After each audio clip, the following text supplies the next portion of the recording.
BRS నేత మాజీ మంత్రి హరీష్ రావు 4 గంటలుగా గచ్చిబౌలి పోలీస్ స్టేషన్లోనే ఉన్నారు. ఆయన ఈ ఉదయం ఎమ్మెల్యే కౌశిక్ రెడ్డి ఇంటి దగ్గర అదుపులోకి తీసుకున్నారు పోలీసులు.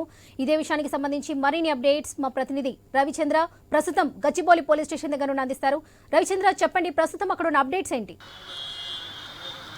వరలక్ష్మి 4 గంటల నుంచి హరీష్ రావుని ఇదే పోలీస్ స్టేషన్లో ఉంచారు. ఆయన్ని పరామర్శిస్తేందుకు ఎమ్మెల్యేలు, దాంతోపాటు ఎమ్మెల్సీలు పెద్ద ఎత్తున వస్తున్నారు. బీఆర్ఎస్ కార్యకర్తలు, నేతలు పెద్ద ఎత్తున వస్తున్నారు. ఎందుకు అరెస్ట్ చేశారు చెప్పాలంటూ నిలదీస్తున్నారు. మన దగ్గర బీఆర్ఎస్ నాయకురాలు రజనీ గారు ఉన్నారు. వారిని తెలుసుకుందాం. అసలు ఎట్లా చూస్తున్నారు ఈ అరెస్ట్లో పర్వం కొనసాగుతుంది? ఒకటండి, రాష్ట్రంలో ఏం నడుస్తుందంటే 6 గ్యారంటీలు పక్కకి పోయి 7వ గ్యారంటీ అరెస్ట్ గ్యారంటీ. ఎవరు ఎక్కడ క్వశ్చన్ చేస్తే అది ప్రజలైనా సరే, నాయకులైనా సరే, అందులో ముఖ్యంగా హరీష్ రావు గారు లాంటి బలమైన ఉద్యమ నాయకులు, కేటీఆర్ గారి లాంటి నాయకులు ఎటువంటి బీఆర్ఎస్ పార్టీ ప్రజల పక్షాన ఉందని తెలిసి బీఆర్ఎస్ పార్టీ శ్రేణులైతేంది నాయకులను అరెస్ట్ చేసే 7వ గ్యారంటీ అరెస్ట్ గ్యారంటీ నడుస్తుంది అని అంటున్నాం. మీరు పేరుకే ఒకరోజు ప్రజాపాలన, పేరుకే కంచాలు తీసేసే పాలన పెట్టారు. కానీ ఎక్కడ నలుగురు గుమికూడినా, ఎక్కడ ప్రజా సమస్యల గురించి కొట్లాడినా, ఎక్కడ ప్రజల గురించి, ప్రజలకు మీరు చేయాల్సిన 6 గ్యారెంటీల గురించి క్వశ్చన్ చేసినా ఖచ్చితంగా అక్కడ అరెస్టులు ఉంటున్నాయి. అది నాయకుల మీదే కాదు, ప్రజల మీద కూడా ఉంటున్నాయి. అక్కడ ప్రజల్ని నిర్బంధించిన క్రమంలో, ప్రజలను ఇబ్బంది పెడుతున్న క్రమంలో తెలంగాణలో నడుస్తున్న ఈ రాజ్య హింస అనుకోవాలి ఒక రకంగా చెప్పాలంటే. ఇటువంటి హింసకు, ఇటువంటి దౌర్జన్యానికి వ్యతిరేకంగా మాట్లాడుతున్న నాయకులను ఈరోజు ముఖ్యంగా హరీష్ రావు గారిని ఈ రకంగా అరెస్ట్ చేయడం అనేది మేము పెద్ద ఎత్తున ఖండిస్తున్నాం. పెద్ద ఎత్తున ఇక్కడికి వస్తున్న చాలామంది కార్యకర్తలను, నాయకుల్ని ఎక్కడిదక్కడ కొట్టడము, అరెస్ట్ చేయడం జరుగుతుంది. మీరు ఎన్ని అరెస్టులైనా చేయండి, ఏమైనా చేయండి. ఒకటి అసెంబ్లీ సమావేశాలు రాబోతున్నాయి. అంతకుముందు అసెంబ్లీ సమావేశాల్లో ఎవరండి మిమ్మల్ని అన్ని విషయాల పట్ల క్వశ్చన్లు అడుగుతూ బీఆర్ఎస్ పార్టీకి సంబంధించిన ప్రతిపక్షమైనటువంటి హరీష్ రావు గారు, కేటీఆర్ గారు, మిగతా ఎమ్మెల్యేలు ఏ రకంగా మాట్లాడిరు అనేది ప్రతి ఒక్కరికి తెలుసు. ఈ రోజు రేపు అసెంబ్లీ సమావేశాలు రాబోతున్న క్రమంలో వీళ్ళని అరెస్ట్ చేయాలని చూడడము, రిమాండ్కు పంపించాలని చూడడము, పెద్ద ఎత్తున కుట్ర చేయడం అనేది జరుగుతుంది. ఈ కుట్రను ఖచ్చితంగా తిప్పికొడతాం. ఓకే, అంటే కౌశిక్ రెడ్డి పెద్ద ఏంది విధులకు ఆటంకం కలిగించింది కూడా ఏం లేదంటూ బీఆర్ఎస్ నేతలు మీరు చెప్పుకొస్తున్నారు.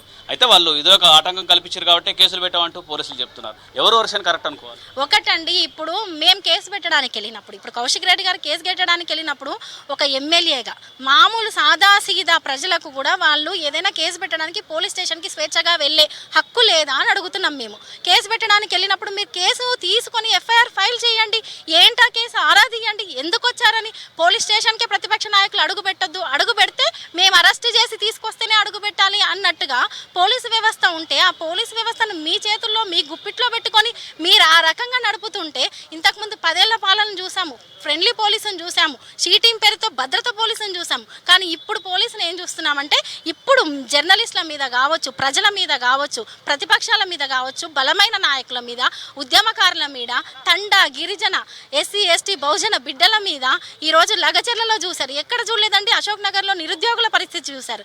ఎక్కడ చూసినా పోలీసులు హింసతో ప్రజలను ఆపుదము అని చూస్తే, ఈ ప్రజాస్వామ్యంలో ఇది ఎట్టి పరిస్థితుల్లో కుదరని పని. ఖచ్చితంగా ఉద్యమ పార్టీ ఇది, ఉద్యమ నాయకులు ఖచ్చితంగా తిరగబడతారు. వారి తరపున బీఆర్ఎస్ పార్టీ శ్రేణులు, ప్రజలు ఖచ్చితంగా ఉంటారు, తిరగబడతారు.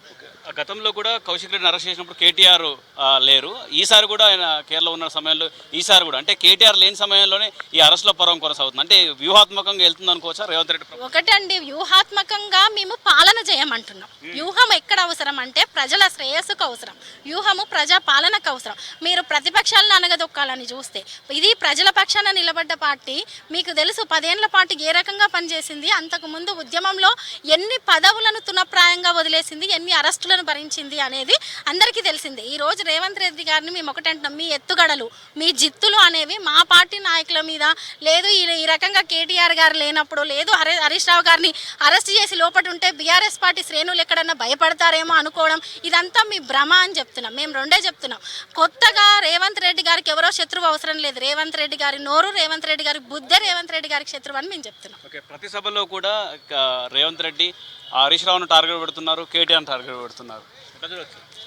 ఖచ్చితంగా వాళ్ళు బలమైన నాయకులు కాబట్టి టార్గెట్ చేస్తున్నారండి. రైట్, అంటే చూడొచ్చు కవిత గారు కూడా వచ్చారు. ఎమ్మెల్సీ కవిత గారు హరీష్ రావుని పరామర్శిస్తేందుకు వచ్చారు. ఇట్రా లెఫ్ట్ ఇట్రా వచ్చారు. ఈ విధంగా ఇప్పటికే బీఆర్ఎస్ నుంచి కార్యకర్తలు కూడా పెద్ద సంఖ్యలో వచ్చారు హరీష్ రావుకి సంఘీభావం తెలుపుతందుకు. హరీష్ రావుకి మద్దతుగా. ఎందుకు అరెస్ట్ చేశారు చెప్పాలంటే చేశారన్నట్టుగా విధంగా నినాదాలు చేస్తున్నారు. అయితే ఆమె లోపలికి హరీష్ రావుని పరామర్శిస్తేందుకు వెళ్తున్నారు. హరీష్ రావుకి ఇప్పటికే కొంతమంది నేతలు, బీఆర్ఎస్ సంబంధించిన ఎమ్మెల్సీలు, ఎమ్మెల్యేలు ఇప్పటికే పరామర్శించారు. ఆ తర్వాత ఇప్పుడు అయితే మరొక అంశం ఏంటంటే పోలీసులు వారిస్తున్నటువంటి ఒక విషయాన్ని కూడా చూడొచ్చు. అయితే ఇప్పుడు అవకాశం లేదు కలవటానికి అంటూ పోలీసులు కూడా కవితని, ఎమ్మెల్సీ కవితని అడ్డుకున్నారు. అంటే పోలీసులు లోపలికి వెళ్ళేటువంటి అవకాశం లేదని చెప్తున్నారు. అయితే ఇంతమందిని పంపించామంటున్నారు. ఆమె మాత్రం ససైమిరు అంటూ ముందుకెళ్తున్నారు. ఈ విధంగా నిలదీస్తున్నారు. సార్ చూడొచ్చు, ఆమె మాత్రం ససైమిరు అంటూ ముందుకెళ్తున్నారు. ఈ విధంగా నిలదీస్తున్నారు. ఒకసారి చూడొచ్చు, పోలీసులు అడ్డుకుని అంటే ఇంతమందిని పంపించామని చెప్తున్నారు. అయితే ఆమెను ఒక్కరినే పంపించేటువంటి అవకాశాలు ఉన్నాయి. అయితే ఆమె వరకు పంపిస్తారు, మిగతా వాళ్ళని పంపించేటువంటి అవకాశం లేదని చెప్తున్నారు. దానికి కూడా ఆమె సుముఖంగా ఉన్నట్టు తెలుస్తుంది. అయితే చూడాలి లోపలికి పంపిస్తారా లేదా అనేది కూడా చూడాల్సి ఉంటుంది. అయితే ఇదే విధంగా చూడొచ్చు, ఆమె వరకు పంపిస్తారు, మిగతా వాళ్ళని పోలీసులు ఆపేయడానికి ఆస్కారం ఉందని చెప్పుకోవచ్చు. ఒకసారి చూడొచ్చు. ఓకే, ఈ విధంగా ఎమ్మెల్సీ కవితని లోపలికి పంపిస్తున్నారు హరీష్ రావుని పరామర్శించేందుకు. అంటే హరీష్ రావుని లోపల గచ్చిబౌలి పోలీస్ స్టేషన్లో ఉన్నారు. గచ్చిబౌలి పోలీస్ స్టేషన్లో పోలీసులు అడ్డుకుంటున్నారు. ఉత్కంఠ నెలకొంది. ఒక కవితను మినహా ఎవరిని పంపించలేదు, ఎవరిని లోపలికి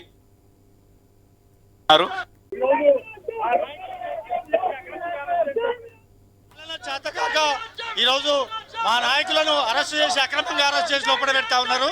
ఇది గుండా రాజ్యం, ఇది దోపిడీ రాజ్యం. ఈ అమలు చేయాల్సినటువంటి హామీల మీద ప్రశ్నిస్తున్న మా నాయకులను అరెస్ట్ చేయడం ఇది అన్యాయం. వెంటనే బేషరతుగా రిలీజ్ చేయాలని డిమాండ్ చేస్తారు. తెలిసి రాష్ట్రం మొత్తం తెలిసిందే అక్రమ అరెస్టులు ఇవన్నీ. ప్రతి ఒక్క బీఆర్ఎస్ నాయకుడిని అక్రమంగా అరెస్ట్ చేసి నిర్బంధిస్తున్నారు. ప్రజలందరూ చూస్తున్నారు దీన్ని. ఇది ఒక కొత్త రాష్ట్రంలో కొత్త వరవడిగా ఉన్నది. మేమందరం ఖండిస్తున్నాము. అన్యాయం అన్న, అరెస్ట్ చేయడం అన్యాయం. ఇది ఎవరు ప్రశ్నిస్తే వాళ్ళు అరెస్ట్ చేస్తారు. ఎంత ఘోరమైన రైట్. అంటే ఈ విధంగా పెద్ద ఎత్తున నిలదీస్తున్నారు మహిళా కార్యకర్తలు. దాంతోపాటు నేతలంతా హరీష్ రావుని విడుదల చేయాలంటూ బైఠాయించారు. ఇక్కడ గచ్చిబౌలి పోలీస్ స్టేషన్ ముందల బైఠాయించారు. సీఎం డౌన్ డౌన్ అంటూ నినాదాలు ఇస్తూ ఈ విధంగా నినదించారు. ఈ విధంగా బైఠాయించి కూర్చున్నారు. ఇక్కడ ఎట్టి పరిస్థితుల్లో కదిలేది లేదని చెప్తున్నారు. ఎట్లా చూస్తున్నారు? ఇది అన్యాయం సార్. ఇది చాలా ఘోరం. ఇది ప్రశ్నించే గొంతులను నొక్కి వాడేస్తున్నారు వీళ్ళు. అట్లా ఈ విధంగా అరెస్ట్ని ఖండిస్తున్నామని చెప్తున్నారు. వీళ్ళు ఈ విధంగా పెద్ద ఎత్తున కార్యకర్తలు కూడా మోహరిస్తారన్న ఉద్దేశంతో వచ్చిన వాళ్ళు వచ్చినట్టు బయటకి పంపించారు. కొద్దిసేపటి క్రితము కొంతమందిని బయటకు పంపించారు. సుమారు 100 మంది వరకు బయటకు పంపించారు. ఇప్పుడు మాత్రం వీళ్ళు ఇదే విధంగా నిలదీస్తూ చేస్తున్నారని చెప్పుకోవచ్చు. అయితే కొద్దిసేపటి క్రితమే కవిత లోపలికి వెళ్ళారు. ఎమ్మెల్సీ కవిత లోపలికి వెళ్ళారు.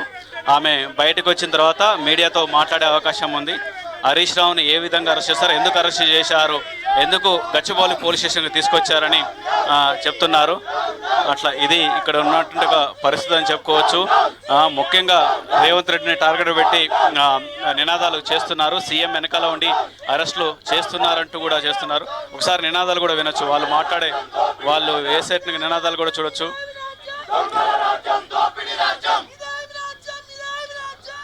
ఈ విధంగా పెద్ద ఎత్తున కొనసాగుతున్న అరెస్టుల పర్వం అని చెప్పుకోవచ్చు. అయితే కాంగ్రెస్ గ్యారంటీలు అమలు చేయలేదు. కొద్దిసేపటి క్రితం మాట్లాడుతూ ఆమె కూడా కొద్దిసేపటి క్రితం కూడా రజనీ మాట్లాడుతూ కూడా 7వ గ్యారంటీగా అరెస్టుల పర్వాన్ని తెర మీద తీసుకొచ్చారంటూ కూడా నిలదీస్తున్నారు.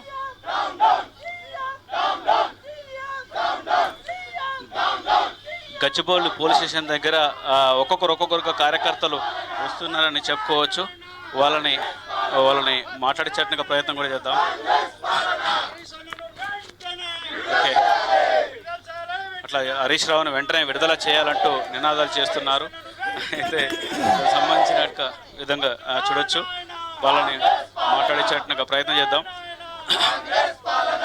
అది వాళ్ళు కాంగ్రెస్ పాలనలో అరెస్టుల పర్వం కొనసాగిస్తుంది అంటూ చెప్పుకొస్తున్నారు.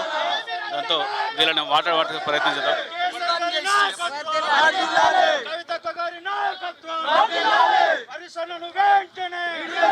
హరీష్ అన్నను వెంటనే విడుదల చేయాలి. హరీష్ అన్నకు మద్దతుగా అందరం వచ్చాము. న్యాయబద్ధంగా ఇది కేవలం ఇది కుట్రపూరిత అరెస్ట్ కావాలనేసే హరీష్ అన్నను అరెస్ట్ చేశారు. అసెంబ్లీ సమావేశాలు దగ్గర వస్తున్నాయని కేటీఆర్ అన్న లేని సమయంలో చూసి అరెస్ట్ చేశారు. ఎందుకు అని అంటే హరీష్ అన్నే కదా ఎక్కువ మాట్లాడేది. హరీష్ అన్న లేకుంటే వీళ్ళు ఆటలు సాగుతాయని అనుకుంటారు.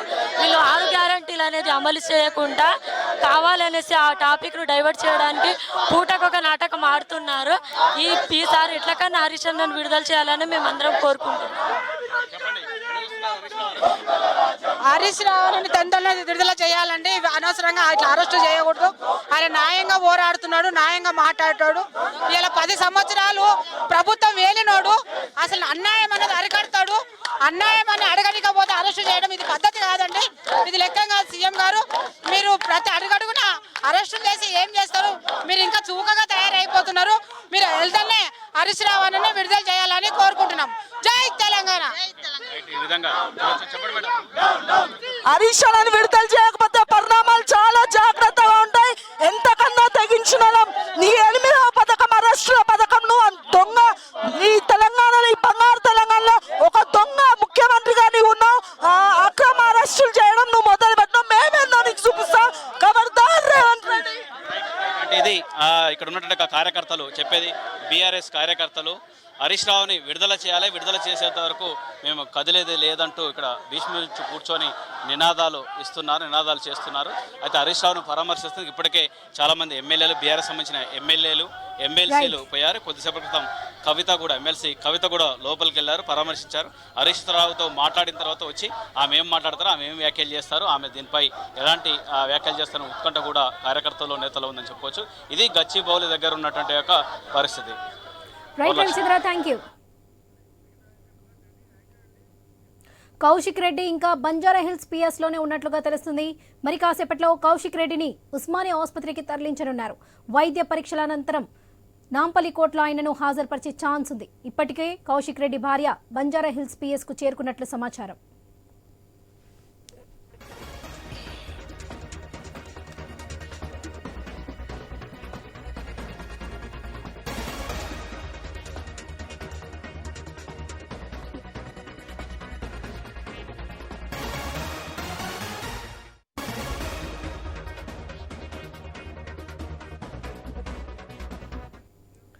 బీఆర్ఎస్ నేత మాజీ మంత్రి హరీష్ రావు 4 గంటలుగా గచ్చిబౌలి పోలీస్ స్టేషన్లోనే ఉన్నారు. ఆయన్ను ఈ ఉదయం ఎమ్మెల్యే కౌశిక్ రెడ్డి ఇంటి దగ్గర అదుపులోకి తీసుకున్నారు పోలీసులు. ఆపై గచ్చిబౌలి పోలీస్ స్టేషన్ కు తరలించారు. హరీష్ రావుతో పాటు మరికొందరు బీఆర్ఎస్ నేతలు కూడా పోలీస్ స్టేషన్లోనే ఉన్నారు.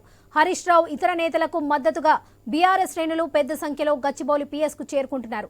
పోలీసుల విధులకు ఆటంకం కలిగించారనే ఆరోపణలపై ఈ ఉదయం ఎమ్మెల్యే కౌశిక్ రెడ్డిని అరెస్ట్ చేశారు. ఈ సందర్భంగానే హరీష్ రావును అదుపులోకి తీసుకున్నారు పోలీసులు. కౌశిక్ రెడ్డి ఇంకా బంజారా హిల్స్ పిఎస్ లోనే ఉన్నట్లుగా తెలుస్తుంది. మరి కాసేపట్లో కౌశిక్ రెడ్డిని ఉస్మానియా ఆసుపత్రికి తరలించనున్నారు. వైద్య పరీక్షల తర్వాత నాంపల్లి కోర్టులో ఆయనను హాజరుపరిచే ఛాన్స్ ఉంది. ఇప్పటికే కౌశిక్ రెడ్డి భార్య బంజారా హిల్స్ పిఎస్ కు చేరుకున్నట్లుగా సమాచారం.